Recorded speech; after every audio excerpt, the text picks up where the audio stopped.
Ó Jesus, nós estamos aqui para te adorar, para dizer que o Senhor é maravilhoso, para dizer que o Senhor é a luz do mundo, que ilumina o nosso coração, a nossa vida, ilumina os nossos passos.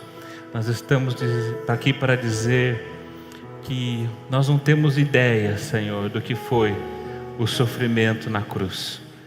Mas nós estamos aqui também para dizer que temos convicção que essa cruz nos salvou, que essa cruz nos reconciliou com Deus, essa cruz nos deu paz com Deus, e hoje nós somos livres, hoje nós somos chamados de teus filhos, e nós estamos aqui para entregar toda a nossa vida e todo o nosso ser a Ti. Fala o nosso coração, Jesus, a Tua palavra que é viva e eficaz, as palavras que o Senhor proferiu, são palavras de alimento para nós nesta noite, e nós queremos alimentar a nossa alma com a Tua palavra. Então clamamos que o Teu Espírito Santo mais uma vez nos ilumine nesta noite, em nome do Senhor que nós oramos, amém. Pode se assentar, meu amado, minha amada. Que noite especial. Eu tenho convicção de que você está sendo muito abençoado nesta noite, assim como eu. Domingo da visão, primeiro domingo de fevereiro, acabaram as férias, janeiro, parecia que nunca ia acabar janeiro, né? Mas acabou, mesmo sendo cumprido, tudo acaba. Só não tem fim as palavras do Senhor, de resto tudo acaba. Acabaram as férias, o ano começou para valer, e para iniciarmos Domingo da Visão, domingo que nós escolhemos para compartilhar com a igreja sobre a visão que Deus nos tem dado. E para isso, como o pastor Jonas te compartilhou de manhã, eu quero que você localize, por gentileza, a primeira carta de Pedro, no capítulo 4, e nós vamos ler do versículo 7 ao 11, uma família que ama e cuida. Essa é a visão que Deus tem nos dado, essa é a visão que nós queremos compartilhar, baseado hoje em 1 Pedro 4, do 7 ao 11. Diz assim a palavra do Senhor: o fim de todas as coisas está próximo, portanto sejam criteriosos e sóbrios para poderem orar. Acima de tudo, porém, tenham muito amor uns para com os outros, porque o amor cobre a multidão de pecados. Sejam mutuamente hospitaleiros, sem murmuração.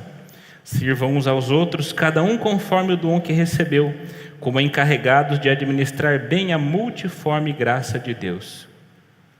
Se alguém fale de acordo com os oráculos de Deus. Se alguém serve, faça-o na força que Deus lhe dá, para que em todas as coisas Deus seja glorificado por meio de Jesus Cristo, a quem pertence a glória e o domínio para todos sempre. Amém. Pedro e a igreja. Por que escolhemos a primeira carta de Pedro para compartilhar com a igreja a respeito do domingo da visão? Se nós abrirmos nossa Bíblia no Novo Testamento e formos folheando o Novo Testamento desde o início, você vai se deparar no seguinte: a primeira vez que a palavra igreja aparece no Novo Testamento é em Mateus capítulo 16, em um diálogo que Jesus teve com Pedro. Naquela ocasião, Jesus parou com seus discípulos e perguntou: quem as pessoas estão por aí dizendo que eu sou? Uns disseram João Batista, outros disseram Elias, outros disseram Jeremias, outros falaram é um profeta qualquer. E aí Jesus perguntou: mas vocês, meus discípulos, vocês, quem eu sou para vocês? E aí Pedro, inspirado pelo Espírito Santo, disse: tu és o Cristo, o Filho do Deus vivo. Jesus responde para ele: Simão Bar-Jonas, isso que você falou não veio de homens, isso que você falou foi o próprio Pai que o revelou. Portanto eu digo para você que tu és Pedro, e sobre esta pedra edificarei a minha... E o que vai acontecer depois? E as portas do inferno não prevalecerão sobre ela. Essa é a primeira vez que a palavra igreja aparece no Novo Testamento, no diálogo de Jesus com Pedro. E quando nós falamos no domingo da visão, a gente quer compartilhar com a igreja a respeito da nossa missão, da nossa visão, dos nossos valores e do nosso desafio. Qual é a nossa missão? Essa é a pergunta mais fácil. Essa é a pergunta que ninguém precisa pensar para responder. Jesus disse claramente para Pedro e para os outros discípulos qual é a nossa missão. No final de todos os evangelhos, e especificamente em Mateus, Jesus disse: ide, portanto, fazei discípulos de todas as nações, batizando-os em nome do Pai, do Filho e do Espírito Santo, ensinando-os a guardar tudo que eu tenho ensinado a vocês, e eis que estou com vocês todos os dias até o fim dos tempos. Amados, guarde isso no seu coração. Deus não tem uma missão para a nossa igreja. Deus tem a nossa igreja para a sua missão. A missão é de Deus. Missio Dei. A missão não é da igreja. A missão é uma e não muda. Deus não tem uma missão para nós. Deus tem esse povo para cumprir a sua missão. Isso se aplica na nossa vida pessoal também. Vamos fazer um exercício comigo? Repita comigo: Deus não tem uma missão para mim. Deus me tem para a missão dele. A missão não muda, é fazer discípulos. É abrir as portas do inferno e o quê? Resgatar almas de lá. É isso que significa: as portas do inferno não prevalecerão contra a igreja. É porque a igreja vai arrombar o inferno e salvar almas de lá. Essa é a missão da igreja. Quando nós falamos dos valores, quais são os nossos valores? Jesus falou para Pedro: tu és Pedro, e sobre esta pedra eu vou edificar a minha igreja. Uma igreja edificada em solo frágil não se sustenta. Uma igreja edificada em solo firme se sustenta. O solo firme são os nossos valores. Qual é o principal dos nossos valores? É o que Jesus falou para Pedro: a sua confissão é a base da igreja, de que eu sou o Cristo, o Messias, o ungido, o Filho do Deus vivo. Os nossos valores são os valores de Cristo. Os nossos valores são o senhorio de Cristo. Os nossos valores como igreja reformada é ser uma igreja cristocêntrica. É ser uma igreja que proclama a glória de Cristo e que só há salvação em um nome, o nome de Jesus Cristo. E o nosso desafio proposto é eu mais um. As portas do inferno não vão prevalecer contra a primeira IPI de Sorocaba, porque eu e você temos esse desafio de trazer gente, temos esse desafio de trazer mais alguém para estar aqui conosco. E qual é a visão? A visão é a forma pela qual nós alcançamos a missão. A missão não muda, mas a visão Deus dá especificamente para naquele ponto, naquele contexto, aqui em Sorocaba, em 2025, na rua 15 de novembro, como a primeira igreja vai alcançar a sua missão? Através da visão que Ele tem nos dado, que é ser uma família que ama e cuida. Uma família que ama e cuida é a visão que Deus tem nos dado, que vai, junto com os nossos valores, nos ajudar a cumprir a missão de fazer discípulos, nos ajudar a vencer esse desafio de trazer mais gente para a igreja. E quando nós olhamos essa primeira carta de Pedro, nós vemos o quanto Pedro passou por transformações. Aquele Pedro ousado, aquele Pedro sanguíneo, aquele Pedro impulsivo dos evangelhos, parece outro Pedro em Atos dos Apóstolos. E quando nós vemos o que Pedro escreve nessa primeira carta, a gente fala: meu Deus, como pode ser aquela mesma pessoa dos evangelhos? Quão profundamente transformado Pedro foi por Jesus. Pedro entendeu que a igreja do Senhor é uma família que ama e cuida. O último diálogo que Jesus teve com Pedro, lá em João 21, Pedro, tu me amas? Então, cuide das minhas ovelhas. Pedro entendeu que o amor e cuidado andam juntos na igreja do Senhor. Pedro, como o grande líder dos discípulos, sempre nomeado primeiro entre os discípulos. Pedro que iniciou a pregação do evangelho em Atos. Pedro que começou a igreja do Senhor. Pedro cuja confissão foi a base da igreja de Cristo. Entendeu que uma igreja precisa ser uma família que ama e cuida. Porque essa foi a última conversa que Pedro teve com Jesus. E quando nós entramos aqui nesta primeira carta de Pedro, nós vemos que Pedro está escrevendo para os cristãos da Ásia Menor, que estavam vivendo dias de perseguição. Pedro, não muito tempo depois que escreveu essa primeira parte, provavelmente foi morto pela perseguição. E ele está encorajando esses cristãos a perseverarem. Pedro começa a carta dizendo a respeito da eleição da graça salvadora de Jesus, da sublimidade da salvação em Cristo. Depois ele continua dizendo no capítulo 2 que essa salvação e essa graça salvadora de Jesus formou um povo e nós fazemos parte desse povo. Sabendo disso, como nós devemos nos portar nesse mundo, Pedro continua escrevendo a respeito de como nós vivemos na prática essa graça e como essa vida prática na graça pode nos ajudar a vencer e a perseverar diante das tribulações. Uma igreja com dificuldade, uma igreja perseguida, uma igreja que estava recebendo de Pedro orientações. E aqui, nesse texto que nós lemos, capítulo 4, do 7 a 11, nós vemos esses princípios da igreja como família que ama e cuida. Pela manhã, o pastor Jonathan conversou com a gente a respeito de 2 desses princípios. Uma igreja, uma família que ama e cuida, precisa viver de joelho no chão e precisa amar fervorosamente, precisa amar de todo o coração. E eu quero compartilhar com vocês mais 2 desses princípios que nós aprendemos aqui com Pedro. O primeiro deles é: uma família que ama e cuida precisa ser uma família hospitaleira. Pedro diz aqui no versículo 9: sejam mutuamente hospitaleiros, sem murmuração.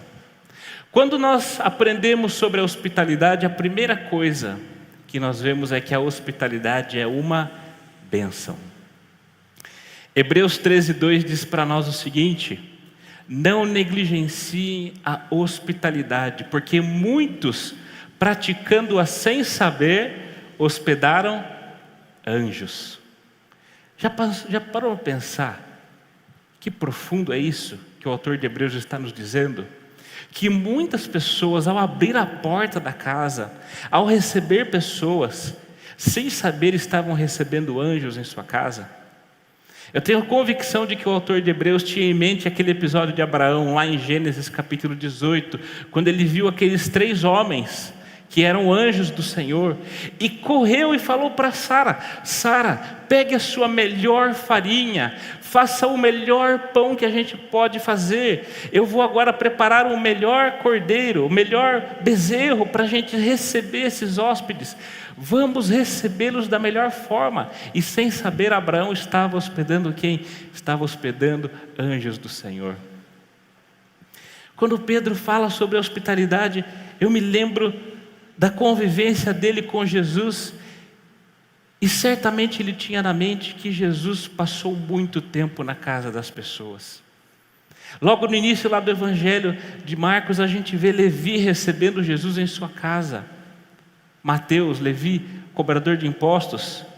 E nessa ocasião de receber Jesus em casa, Jesus fala para ele: venha e me segue. Levi não tinha noção de quem era Jesus.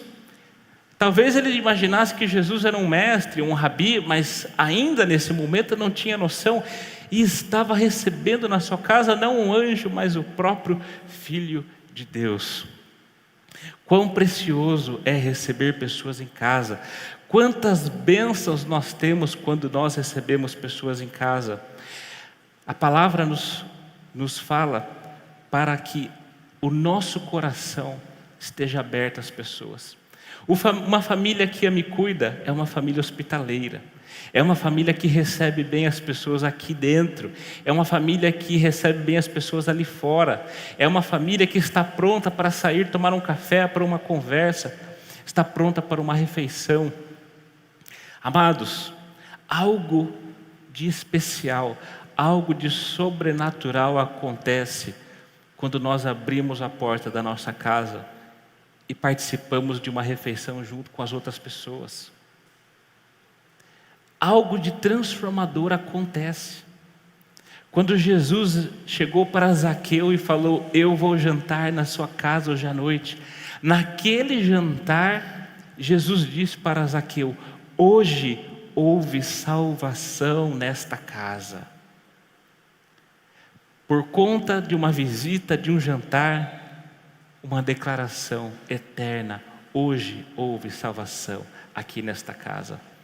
É uma bênção receber gente em casa.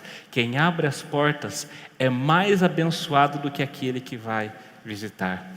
E Pedro diz que a hospitalidade deve ser mútua, deve ser uns com os outros.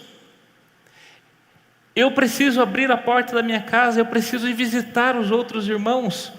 Tem que haver essa mutualidade, não é só eu esperar receber dos outros, mas eu estar pronto para dar.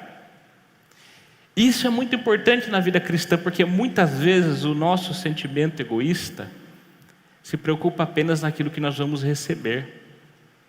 E nós estamos mais preocupados em receber do que em dar. Amados, aqui, crescendo nesta igreja, eu já ouvi muitas reclamações, especialmente de adolescentes e jovens, algo nesse sentido: nunca me convidam para sair. Foram na casa do fulano e ninguém falou nada comigo. Não sei o que lá. E uma vez eu falei para essa pessoa: você convidou quantas vezes esse pessoal para ir na sua casa? Eu nunca convidei, mas veja bem. Eu falei: então, a gente precisa dar o primeiro passo. A hospitalidade deve ser mútua. Em vez de esperar receber, por que a gente não dá? Em vez de esperar ser amado, por que a gente não ama? Em vez de esperar receber bênção, por que a gente não abençoa? Em vez de esperar que nos procurem, por que nós não vamos procurar?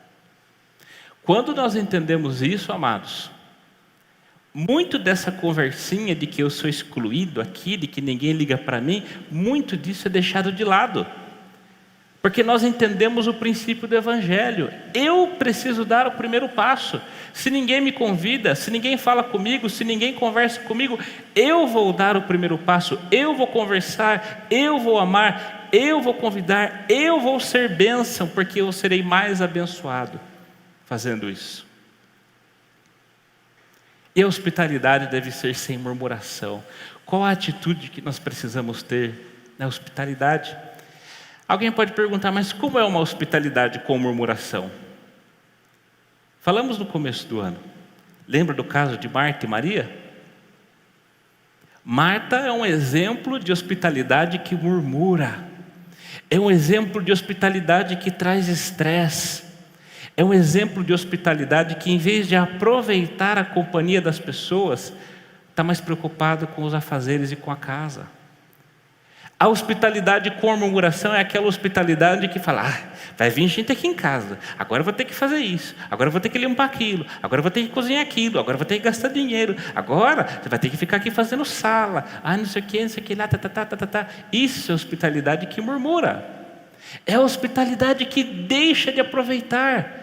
E Jesus falou o que para Marta? Você está preocupada com muitas coisas, você está murmurando porque você veio reclamar da sua irmã, e você não está aproveitando a melhor parte, porque Maria está aqui aos meus pés, e isso que ela escolheu nunca lhe será tirada. Amados, muito mais importante do que uma casa brilhando e perfeita é a sua companhia integralmente e interessada nas pessoas que você recebe.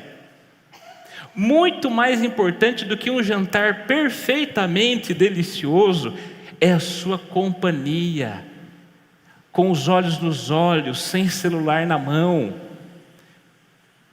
se preocupando mais em ouvir do que em falar, se preocupando em ser bênção para a pessoa. Digo para vocês, um pão com mortadela e tubaína e uma excelente conversa ganha de qualquer jantar chique. Não é verdade? Jesus está nos convidando a exercitarmos a nossa hospitalidade. Ser uma família que ama e cuida, ser uma igreja de portas abertas, começa com membros que vivem de portas abertas. Toma um café com a pessoa que está do seu lado, marca uma refeição. Se porventura, por algum motivo sequer não dá para fazer na sua casa, vai tomar café em algum outro lugar. Mas esteja aberto. Hospitalidade é muito mais do que abrir a casa, é abrir o coração. Olha para a pessoa que está do seu lado. Diga para ela: quer tomar um café na minha casa? Aí você responde: só se você vier na minha também. Uma igreja que não é hospitaleira é uma igreja que deixa de hospedar anjos. Pessoas não hospitaleiras são pessoas que deixam de receber anjos. Hospitalidade é uma bênção. Que bênção é ter uma casa cheia de amigos. Que bênção é viver na prática uma família que ama e cuida. Além da hospitalidade, Pedro nos dá outra diretriz: o serviço. E ele diz que o serviço também é mútuo, cada um deve servir o outro. O serviço não deve partir só de alguém. Sirvam uns aos outros. Também há mutualidade no serviço. Só que além da mutualidade, o que ele diz? Cada um conforme o dom que recebeu, como encarregados de administrar bem a multiforme graça de Deus. Uma família que ama e cuida é hospitaleira, e uma família que ama e cuida serve. Uma família que ama e cuida nunca negligencia o serviço. Eu fico imaginando Pedro, ao escrever sobre serviço, o que você imagina que veio à mente dele? João capítulo 12, o lava-pés. Que cena maravilhosa. Que momento ímpar na história da humanidade. O Senhor Jesus, o Rei dos Reis, Senhor dos Senhores, o Criador, ajoelhado, lavando os pés dos discípulos. Hoje minha avó e meu pai estavam almoçando em casa. E aí minha avó se levantou e começou a lavar a louça. Eu e minha esposa brigamos com ela: não lave a louça. Falei: se você lavar a louça hoje, amanhã eu vou te chamar para lavar de novo. E não adiantou. Já viveu isso? Receber visita em casa, a visita querer lavar a louça? Você não fala: não, deixa aí, não precisa, não precisa. E se ela insiste, você fica: oh meu Deus do céu, não era para lavar a louça. Agora, se você imagina, se você recebesse Jesus na sua casa, e Ele não só lavasse a sua louça, mas Ele pegasse o rodo e a vassoura e começasse a faxinar toda a sua casa, como você se sentiria com Jesus faxinando a sua casa? Isso é mais ou menos o que os discípulos sentiram quando Jesus estava lavando os pés dele. É um escândalo, é um espanto. Isso é serviço de escravo. Isso é um serviço desonroso naquela cultura, lavar os pés das pessoas.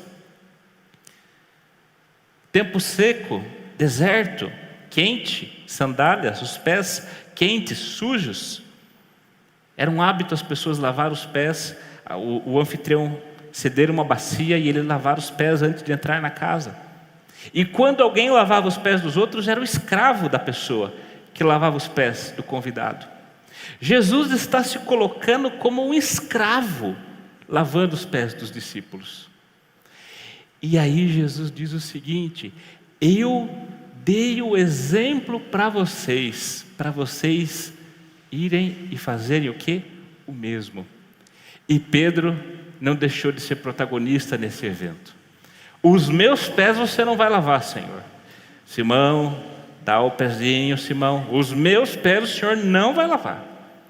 Aí Jesus aplicou uma técnica que ele costumava aplicar, dele ir com o pé e a pessoa vir com o peito. E Jesus disse para Pedro: se eu não lavar os seus pés, você não tem parte de mim no seu reino, no meu reino. Aí Pedro, epa, apelou, né? Se é para ter parte no teu reino, lava os pés e o corpo inteiro. sanguíneo, impulsivo. Como Pedro deu trabalho para Jesus. Simão, não precisa lavar todo o corpo. A minha palavra, ao longo desses 3 anos, já tem limpado o coração de vocês. É só o pé que eu preciso lavar. Porque você precisa aprender o que é serviço.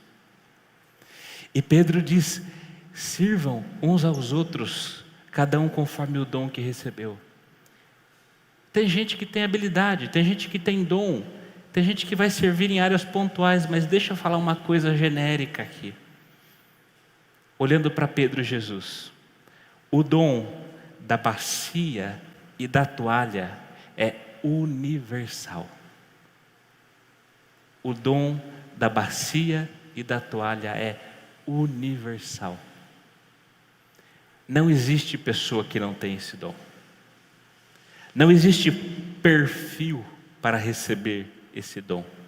Hoje está na moda, não é meu perfil esse tipo de trabalho. O meu perfil é para outra coisa. O perfil de todo mundo, de todo cristão que quer ter parte no reino do Senhor Jesus, é a bacia e a toalha.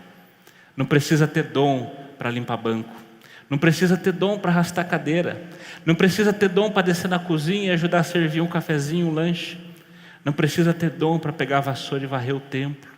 Não precisa ter dom para carregar a caixa de som. Não precisa ter dom para servir o próximo.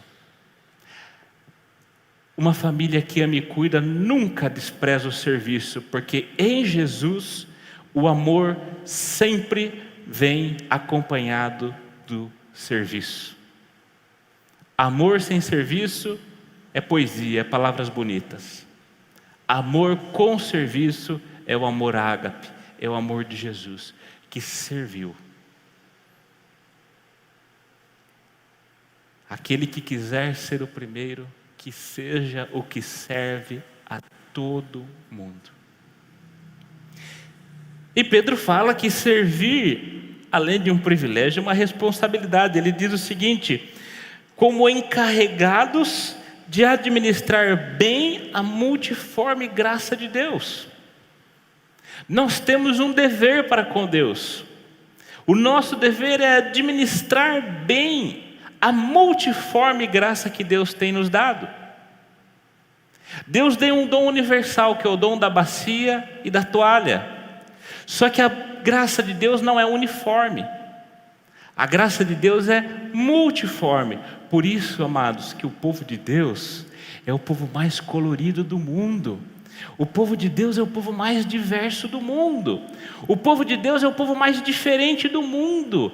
Não precisa ser igual, porque a graça de Deus é multiforme. As religiões por aí afora tentam deixar todas as pessoas iguais e padronizadas. As pessoas não são iguais, as pessoas são diferentes. Tem diversas formas de nós professarmos a nossa fé, porque a graça é multiforme.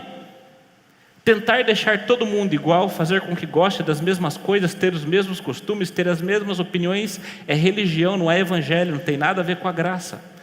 E Pedro está dizendo o seguinte, que além desse dom universal que ele mesmo aprendeu da bacia e da toalha, tem dons específicos que Deus dá para cada um. Você vai ser bom, você vai ter uma aptidão para fazer isso, para fazer aquilo, você vai ter um talento maravilhoso para fazer aquilo. O que Deus deu para você? Qual é seu talento? O que é aquilo que você faz com brilho nos olhos? O que é aquilo que você faz e fica muito bom? Que você tem prazer, que você tem satisfação? Seja o que for, use isso para edificar a família de Deus. Use isso em prol do reino de Deus, porque você tem um dever de administrar bem essa graça multiforme que foi derramada a você. Que desperdício é nós chegarmos diante do Senhor com os nossos talentos não desenvolvidos, com os nossos talentos enterrados. Lembra da parábola dos talentos? Que triste o servo que pegou o talento que Deus deu e enterrou o talento. E que bênção o homem que recebeu muitos talentos e multiplicou esses talentos. Deus está nos chamando para multiplicar os nossos talentos. Use tudo que você tem, toda a sua força, para servir a Cristo, para servir a igreja, para servir uns aos outros como uma família que me cuida, porque nós somos administradores, nós não somos donos, a graça é dele, nós administramos essa graça que ele nos deu. E a forma, Pedro termina aqui no versículo 11, se alguém fale de acordo com os oráculos de Deus. Se alguém serve, faça-o na força que Deus lhe dá, para que em todas as coisas Deus seja glorificado. Pedro dá 2 exemplos práticos, falar e fazer. Simples para nós, fazer é conforme toda a força que Deus nos dá. Tudo que fizermos, façamos como se fosse para o Senhor. Nos ensina Colossenses. E Pedro está dizendo, se for para falar, fale os oráculos de Deus. Uma família que ama e cuida, serve e edifica uns aos outros com palavras de bênção, com palavras da palavra de Deus, com palavras que são oráculos de Deus. Falar oráculos de Deus, Pedro está dizendo que da sua boca saiam palavras conforme a palavra de Deus. Que da sua boca saia a bênção. Tiago vai dar um puxão de orelha nos crentes lá na sua carta no capítulo 3, falando da língua, aquele pequeno órgão perigoso, e ele diz o seguinte: como pode uma mesma boca jorrar água amarga e água doce? Como você pode com a mesma boca louvar ao Senhor e maldizer o seu irmão? A mesma boca que cantou louvores a Deus vai maldizer o irmão? Isso está completamente errado. Que da nossa boca saiam oráculos de Deus, saiam como Paulo fala lá em Efésios capítulo 5, no versículo 18, não se embriaguem com vinho, porque o vinho traz um monte de problema, há dissolução, mas se encham do Espírito, falando entre vocês com salmos, entoando hinos, entoando louvores. Quando nós estamos cheios do Espírito Santo, da nossa boca saem os salmos, saem versículos, saem louvores, saem palavras de bênção. E dessa forma, nós estamos edificando uns aos outros. Uma família que ama e cuida, abre as portas da casa, do coração, serve e edifica uns aos outros. Termino com desafios práticos para nós. Abra a sua casa e abra o seu coração. Quem você pode receber para um cafezinho essa semana? Qual irmão da igreja você gosta, mas só cumprimenta aqui no domingo? Será que não dá para convidá-lo para um jantar, para um almoço, para um café da tarde, para um bolinho de fubá? Abra sua casa, abra seu coração, sejamos uma igreja hospitaleira, uma igreja que recebe bem as pessoas, uma igreja que quando recebe visitantes as pessoas ficam se sentindo calorosas aqui dentro, se sentindo amadas, se sentindo queridas. E sirva como um encarregado de Deus. Toda a nossa força, tudo que Deus deu para a gente, nós precisamos usar para glorificá-lo. Vamos servir a Deus com todo o nosso coração. Voltando e finalizo, quando retorno para Pedro, diante de Jesus, eu penso que Pedro entendeu que uma igreja deve ser uma família que ama e cuida. A caminhada de Pedro com Jesus o ensinou. E nós vemos Pedro em Atos e aqui na carta dele, um homem maduro, um homem que marcou a história, um homem que transformou a história. E se nós estamos aqui é por conta da pregação de Pedro. Andemos juntos com Jesus e aprendamos juntos a ser uma família que ama e cuida. Feche teus olhos, eu quero orar com você. Ó Deus, é maravilhoso te seguir, é maravilhoso ser discípulo de Jesus. É maravilhoso aprender o que é a igreja com Jesus. É maravilhoso, Senhor, ver a transformação de um homem e ver o quanto o teu poder, as tuas palavras podem nos transformar também. Não só a cada um de nós, mas podem transformar toda a nossa igreja. Faça de nós, Senhor, uma família que ama e cuida. Faça de nós uma igreja que cumpre a tua missão. Faça de nós uma igreja com valores sólidos, firmes, inabaláveis. Faça de nós uma igreja que vence todos os desafios. Faça de nós uma igreja como um edifício, bem alicerçado, que cresce,